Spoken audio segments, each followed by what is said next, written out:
Welcome friends.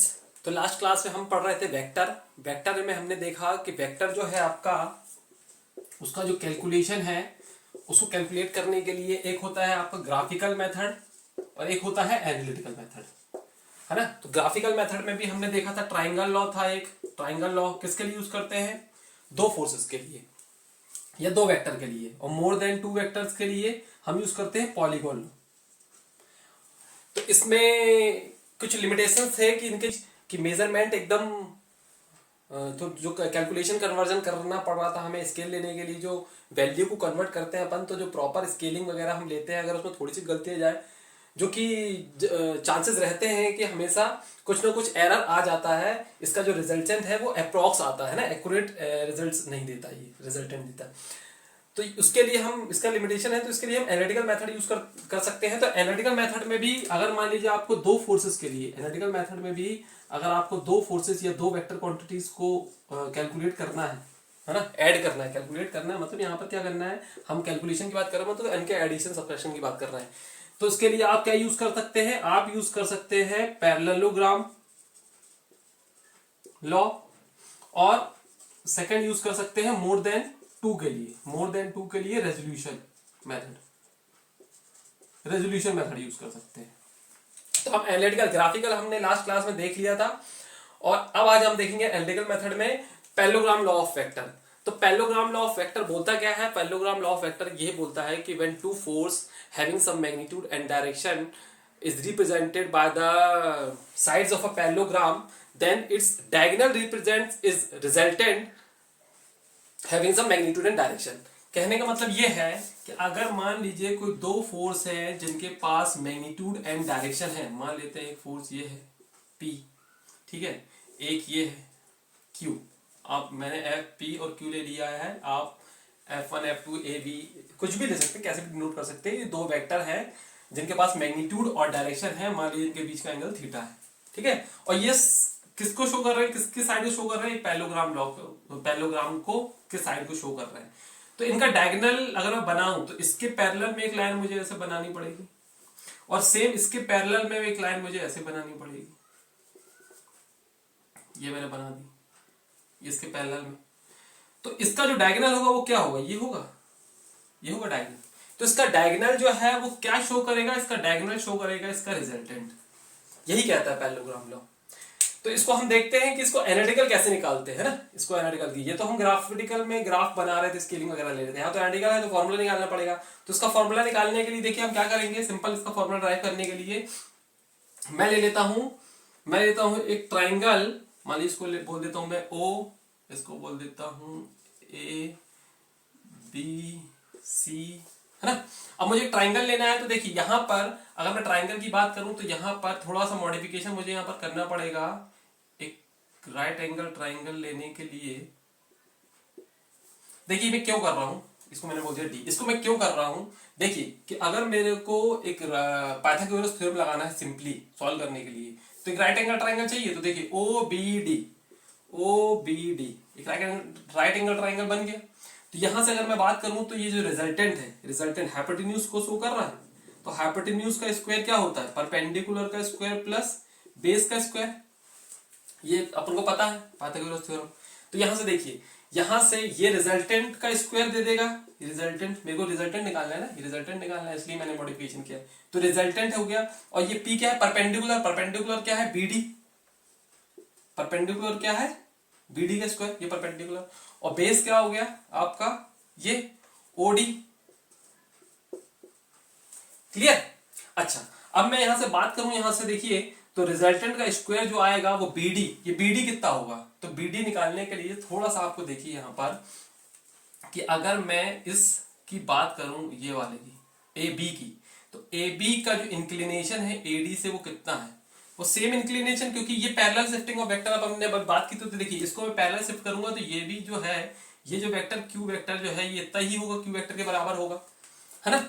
और ये यहां पर अगर मैं इस Q वेक्टर की बात कर रहा हूं, ये इसके बराबर है, तो ये एंगल कितना होगा? P से एंगल कितना होगा? जितना ये थीटा है, जितना ये थीटा है उतना ही ये थीटा होगा। क्लियर? तो देखिए यहां पर इसको अगर मेरे को निकालना हो AD की वैल्यू, तो ये जो इंक्लाइंड मैंने ए बी की बात कर रहा हूं मैं, तो इस ए बी वेक्टर की मैं बात करूं तो इस ए बी वेक्टर ये ए बी वेक्टर की मैं अगर बात करूं तो ये ए बी वेक्टर के दो कंपोनेंट बन सकते हैं। एक जस्ट इसके ये इंक्लाइंड है ना, तो एक जस्ट इसके पैरेलल और एक परपेंडिकुलर। तो देखिए इसके परपेंडिकुलर में बात करूं, इसके परपेंडिकुलर यहां पर अगर मान लीजिए मैं इस वेक्टर की बात करूं, इस वेक्टर को रिजॉल्व कर सकते हो आप एक हॉरिजॉन्टली एक वर्टिकली। तो अगर मैं हॉरिजॉन्टली बात करूं तो इसका क्या आ जाएगा, ये आ जाएगा आपका क्यू कॉस थीटा। और ये इसको मैं ये वाली BD की बात करूं तो BD की वैल्यू हो जाएगी क्यू साइन थीटा। सर ये कैसे निकाल रहे हो, समझ में नहीं आ रहा, कुछ भी नहीं आएगा अभी। थोड़ा सा रेजोल्यूशन ऑफ फोर्स अभी मैंने बताया नहीं है ना, और मैं छोटा सा अगर यहाँ पर बताने की कोशिश भी करूंगा तो आप कंफ्यूज हो जाओगे। अभी आप भूल जाओ, अभी केवल आप ये देख लो कि मैंने यहाँ पर इसका यूज करते हुए AB जो क्यू वेक्टर है ना और ये थीटा का यूज करते हुए मैंने AB की वैल्यू निकाली है, यहाँ BD की वैल्यू निकाली है और AD की वैल्यू निकाली है।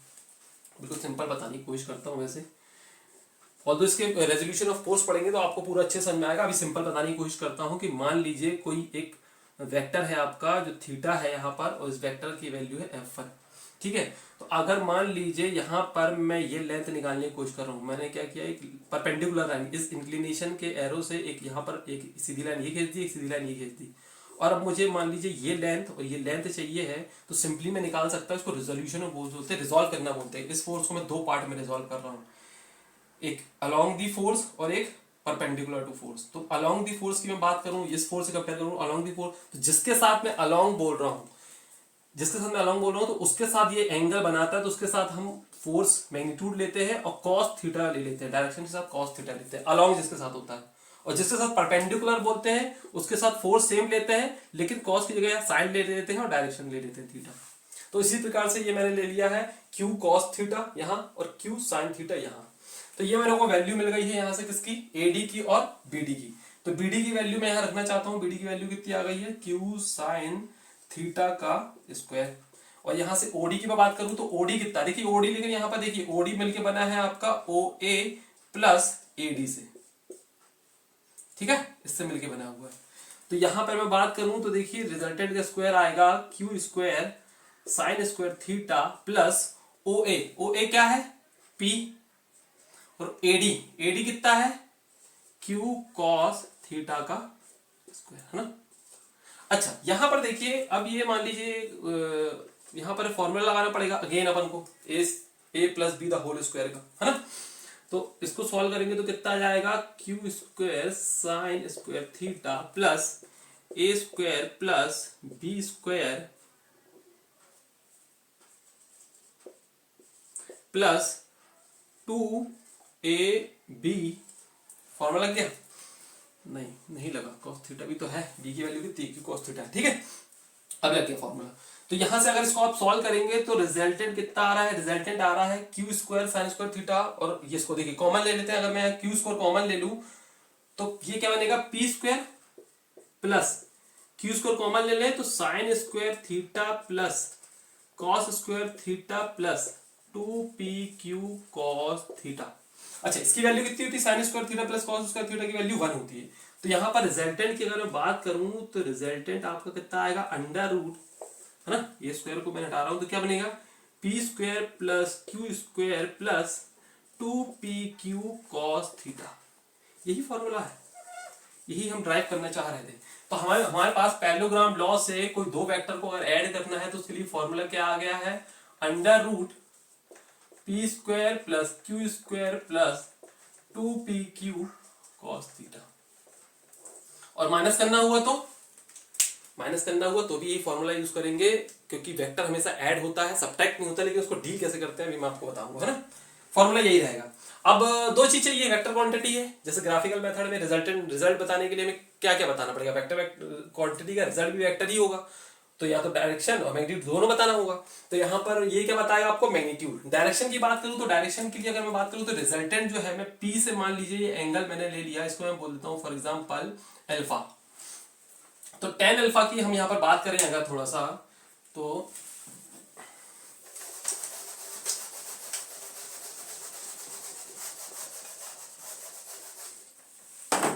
देखिए टेन अल्फा की मैं बात करूं तो tan alpha tan theta perpendicular upon base, perpendicular क्या है बीडी, बेस क्या है ओडी, बीडी की वैल्यू कितनी है क्यू साइन थीटा, ओडी कितना है ओ ए प्लस एडी, तो Q sine theta upon O A कितना है पी, एडी कितना है क्यू कॉस थीटा। बस, तो यहां से अगर मैं बात करूं टेन ऑफ अल्फा, मतलब अल्फा की बात करूं तो कितना आ जाएगा ten of inverse Q sine theta upon P plus Q cos theta. तो ये अपना फॉर्मूला आ गया डायरेक्शन के लिए, डायरेक्शन निकालना है पी से।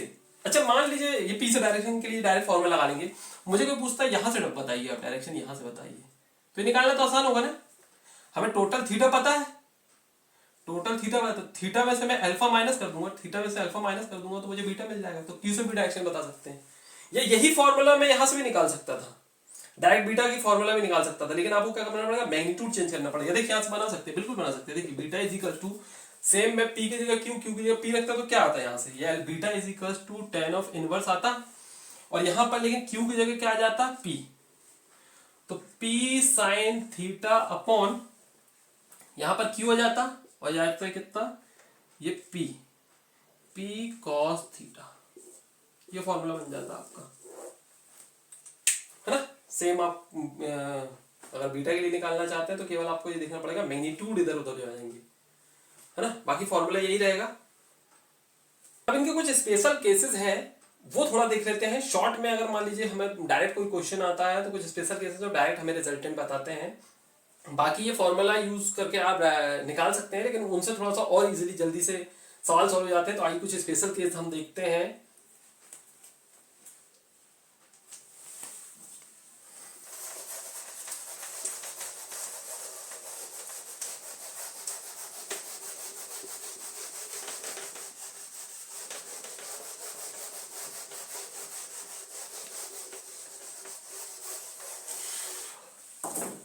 हाँ, तो कुछ स्पेशल केस देखते हैं कि फॉर एग्जांपल मान लेते हैं सबसे पहले कि वेक्टर P जो है वो बराबर है वेक्टर Q के। मान लेते हैं कि जो दो वेक्टर दिए हुए हैं वो दोनों एक दूसरे के इक्वल है, बराबर है। तो उस केस में अगर मैं रिजल्टेंट की बात करूं तो रिजल्टेंट क्या आएगा, तो देखिए रिजल्टेंट क्या आएगा पी स्क्वायर प्लस क्यू की जगह भी मैं क्या लिखता हूं पी स्क्वायर प्लस 2p की जगह फिर से अगेन क्यू की जगह p कॉस थीटा।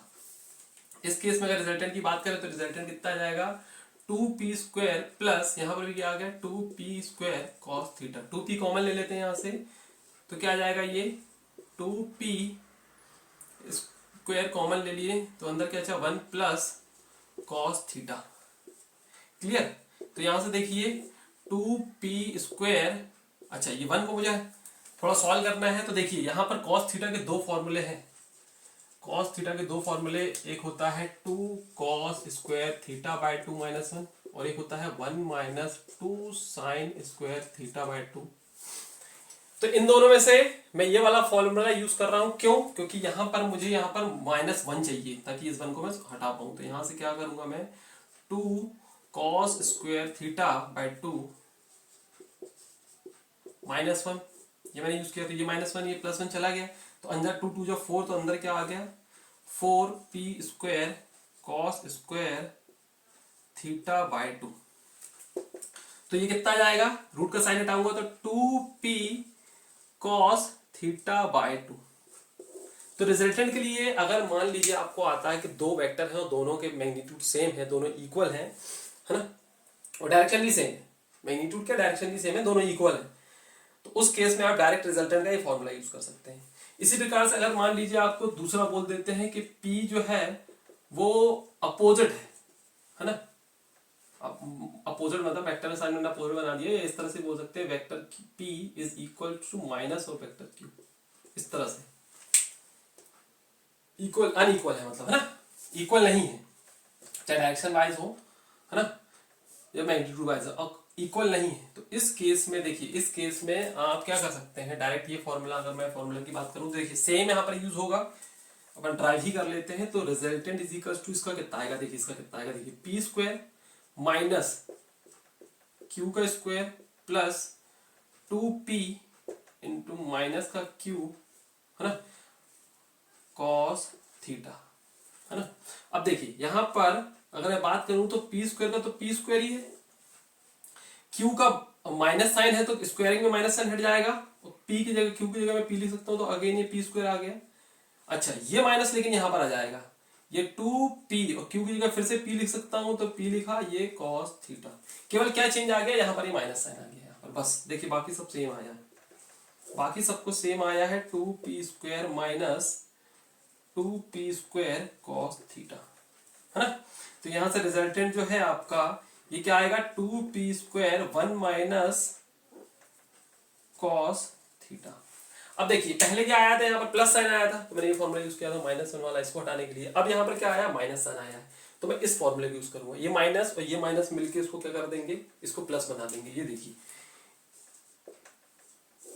ये 2p स्क्वायर 1 माइनस कॉस का क्या यूज कर रहा हूं, 1 माइनस, तो ब्रैकेट लगाऊंगा, तो ये माइनस ये अंदर माइनस क्या हो जाएगा, प्लस हो जाएगा। मैं डायरेक्ट सॉल्व कर दे रहा हूं यहाँ पर, तो plus 2 sign square theta by 2, तो ये कैंसिल हो गया, ठीक है ना।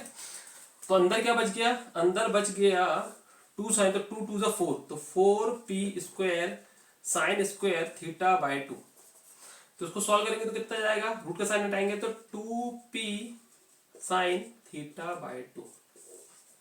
मतलब दो वेक्टर अगर इक्वल हैं तो हम क्या रिजल्टेंट डायरेक्ट यूज कर सकते हैं, हम यूज कर सकते हैं 2p cos थीटा बाय 2, और दोनों अगर मान लीजिए अपोजिट हैं तो हम क्या यूज कर सकते हैं, 2p sin theta by 2। Resultant के दो डायरेक्ट ये फॉर्मूले आप यूज कर सकते हो जल्दी सॉल्व करने के लिए। बाकी ये फॉर्मूला है, बेसिक फॉर्मूला है, वो तो काम करेगा ही करेगा।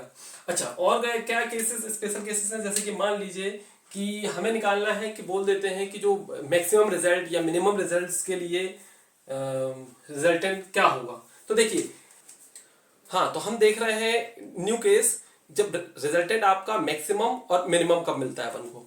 तो अगर मिनिमम और मैक्सिमम की बात करूं तो देखिए रिजल्टेंट का जो फॉर्मूला है यहाँ पर क्या है अपने पास, P square plus Q square plus 2pq cos theta.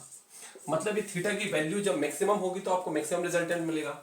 मतलब रिजल्टेंट आपका मैक्स कब होगा, जब थीटा कैसा होगा, मैक्स होगा, है ना। cos theta, sorry cos theta की वैल्यू क्या मिलेगी, मैक्स मिलेगी। तो cos थीटा की वैल्यू मैक्सिमम कब होती है, cos थीटा की वैल्यू मैक्सिमम होती है आपकी मान लीजिए +1, है ना। तो +1 कब मिलती है, जब थीटा इक्वल टू कितना होता है, 0 डिग्री। तो 0 डिग्री में आपको मैक्सिमम रिजल्ट मिल जाएगा। और मैक्सिमम की बात करूं तो ये आएगा कितना, मैक्सिमम की बात करूं तो ये आएगा कितना, ये आएगा p square plus Q square plus 2pq। cos 0 कितना होगा आपका, cos थीटा की वैल्यू 0 है, cos थीटा 0 रखेंगे तो cos 0 कितना होगा, 1, है ना। तो ये वैल्यू हो जाएगी 1, तो ये आ जाएगा आपका under root p plus Q का होल स्क्वायर, है ना। तो ये रिजल्टेंट कितना आ गया, p प्लस क्यू। तो मैक्सिमम केस में रिजल्टेंट कितना आता है, p प्लस क्यू। अच्छा मिनिमम के केस में देखेंगे तो सेम फॉर्मूला अगर हम लगाते हैं यहाँ पर, तो r रिजल्टेंट अपना मिनिमम कब होगा, रिजल्टेंट मिनिमम होगा जब आपका cos थीटा, है ना। यहाँ पर ये cos थीटा लिखूं मैं, जब आपका ये cos थीटा मैक्सिमम, ये cos थीटा क्या होगा, मिनिमम। अच्छा cos थीटा की वैल्यू मिनिमम कितनी, -1 होती है, कब मिलती है, theta is equals to 180 degree में। तो थीटा इज इक्वल्स टू 180 मिलेंगे तो आपको मिनिमम रिजल्टेंट मिलेगा। तो यहाँ पर जब माइनस रखेंगे तो p square plus Q square plus 2pq cos 180 -1, तो -1 से आप यहाँ मल्टीप्लाई करेंगे तो यहाँ पर आपका क्या आ जाएगा, p square plus Q square minus 2pq, और उसको आप लिख सकते हैं p माइनस क्यू का होल स्क्वायर, है ना, a square plus b square minus 2ab। तो यहाँ पर रिजल्टेंट आपको क्या मिलेगा, p माइनस क्यू।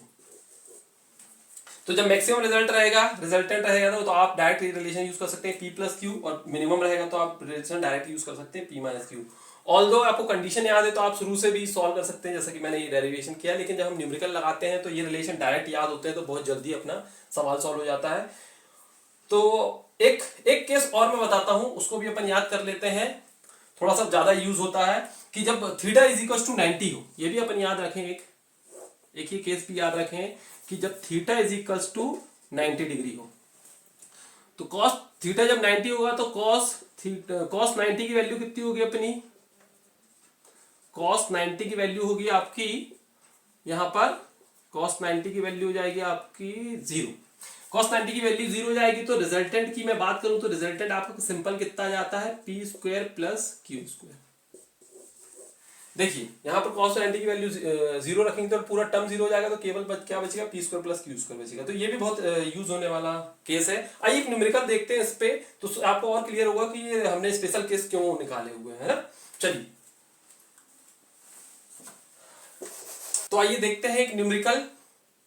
तो क्या बोल रहे हैं, the greatest and least resultant of two force acting at a point is 10 newton and 6 newton. हमें क्या बोल रहे हैं, हमें दो रिजल्टेंट की वैल्यू दी है। एक हमने जैसे देखा मैक्सिमम रिजल्टेंट हमें कब मिलता है, P plus Q maximum resultant जो आता है। तो ग्रेटेस्ट रिजल्टेंट की वैल्यू हमसे कितना बोल रहा है, ये बोल रहे हैं हमसे 10 न्यूटन है। और लीस्ट मतलब मिनिमम रिजल्टेंट कब मिलता है हमें, डायरेक्ट हमने स्पेशल केस में देखा, vector P minus vector Q है ना। इसको आप वेक्टर साइन इस तरह से लिख सकते हैं, मैं आपको डायरेक्ट न्यूमेरिकल सॉल्व करके बता रहा हूं है ना। अगर आप पेपर में लिखते हैं तो उसको आपको पूरा सिस्टमेटिकली इस तरह से लिखना पड़ेगा। तो यहाँ पर रिजल्टेंट कितना दिया हो, नेक्स्ट केस में आपको बोल रहे हैं 6 न्यूटन।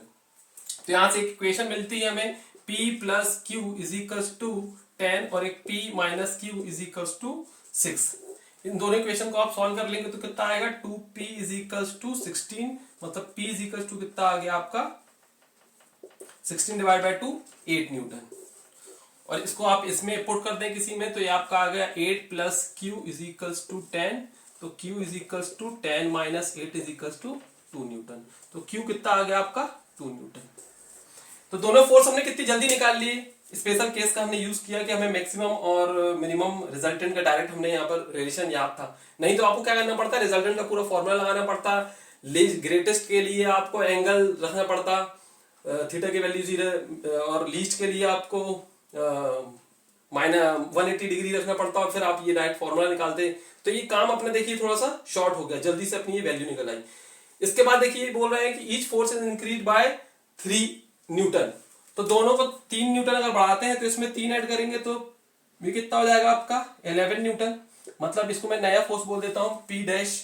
यहां पर इसको 3 ऐड करेंगे आप तो ये कितना हो जाएगा 5 न्यूटन, इसको बोल देता हूं Q डैश। तो नया हमसे बोल रहे हैं कि ईच फोर्स इंक्रीज बाय 3, दोनों को 3 न्यूटन बढ़ा दीजिए तो नया जो आपके पास फोर्स आएंगे P और Q डैश जो आया है। तो हमें क्या निकालना है, उनके बीच का resultant. Find the resultant of new force when acting at a point at an angle of 90 degree.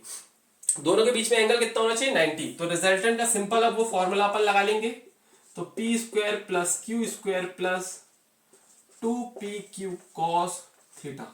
Theta कितना रखना है यहाँ पर 90। cos 90 की वैल्यू की मैं बात करूं तो cos 90 कितना होता है, cos 90 हो जाएगा आपका 0 है ना। cos 90 0, तो 0 इंटू ये सब 0 हो जाएगा। तो फॉर्मूला आपका सिंपल, आप इसे याद भी रख सकते हैं कि जब रिजल्टेंट आपको एक केस और याद कर सकते हैं आप यहाँ पर। तो यहाँ पर रिजल्टेंट की अगर मैं बात करूं तो cos थीटा की वैल्यू यहाँ कितनी है 90। अगर 90 होती तो रिजल्टेंट आपका डायरेक्ट ये वैल्यू कितनी जाएगी cos 90 की 0, तो आपका रिजल्टेंट का फॉर्मूला आ जाएगा।